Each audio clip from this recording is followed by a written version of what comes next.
Assalamualaikum anak-anak ibu semuanya. Pagi hari ini kita akan lanjutkan pembelajaran kita tema 7 tentang peristiwa kebangsaan masa penjajahan. Muatan kali ini adalah muatan IPS, yaitu tentang masa penjajahan bangsa Eropa di Indonesia dan perlawanan bangsa Indonesia terhadap penjajah.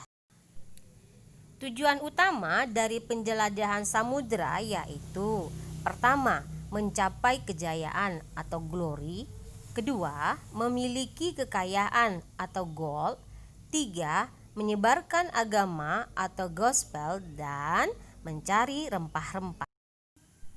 Penjajahan Portugis. Portugis datang pada tahun 1511 di Malaka. Nah, setelah itu Portugis datang ke Maluku pada tahun 1512. Nah, pada mulanya Portugis datang itu untuk berdagang pala dan cengkeh, sehingga disambut baik oleh kerajaan Ternate. Kemudian pada tahun 1522 Portugis membantu kerajaan Ternate untuk mendirikan benteng untuk menghindari serangan dari kerajaan Tidore. Nah, sedangkan kerajaan Tidore itu dibantu oleh Spanyol. Kemudian Spanyol dan Portugis mereka bersaing untuk menguasai perdagangan rempah-rempah di Maluku. Kemudian persaingan berakhir melalui perjanjian Saragossa yang membuat Spanyol akhirnya meninggalkan Maluku. Akibatnya Portugis memonopoli perdagangan serta ikut campur dalam urusan kerajaan. Akhirnya Portugis berhasil diusir oleh rakyat Maluku pada tahun 1575. Penjajahan Belanda. Belanda pertama kali datang ke Indonesia dipimpin oleh Cornelis de Houtman tanggal 27 Juni 1596 di Banten. Nah, Belanda kembali datang lagi pada tahun 1598 di Banten dengan tujuan untuk berdagang. Namun tujuan Belanda tadi kemudian berubah ya nak ya, untuk menguasai Banten yang menjadi pusat perdagangan rempah-rempah. Nah, kemudian Belanda membentuk namanya VOC. Nah, VOC ini gunanya untuk memonopoli perdagangan rempah-rempah di Banten itu pada tahun 1602 yang dipimpin oleh Jan Pieterszoon Koen atau JP Koen.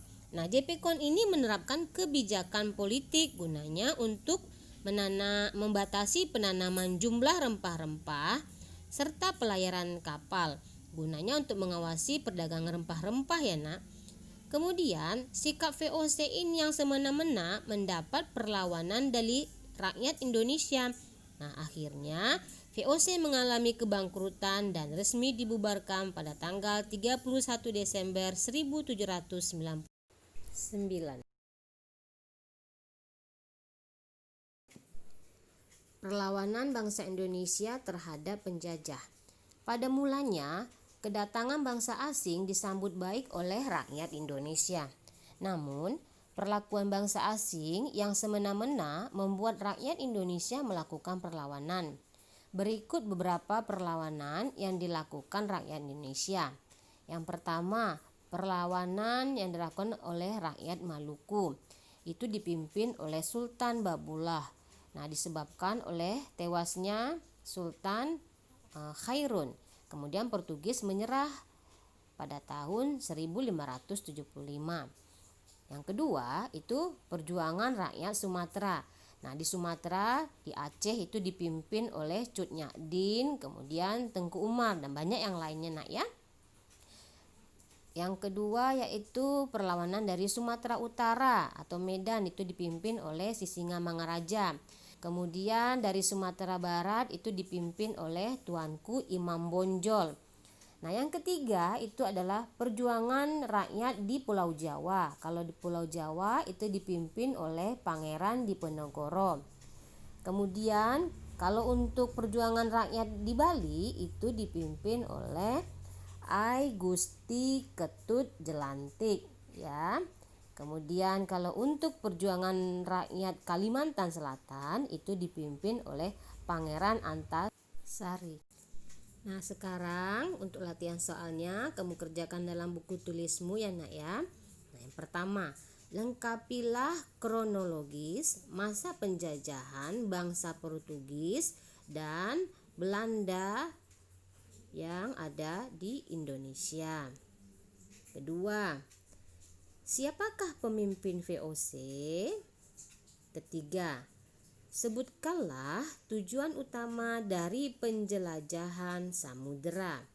Nah, yang terakhir, yang keempat, sebutkanlah para pemimpin pada setiap perlawanan bangsa Indonesia terhadap penjajah. Baiklah anak-anak ibu, semoga kamu dapat mengerjakan tugasnya dengan baik ya nak. Assalamualaikum warahmatullahi wabarakatuh.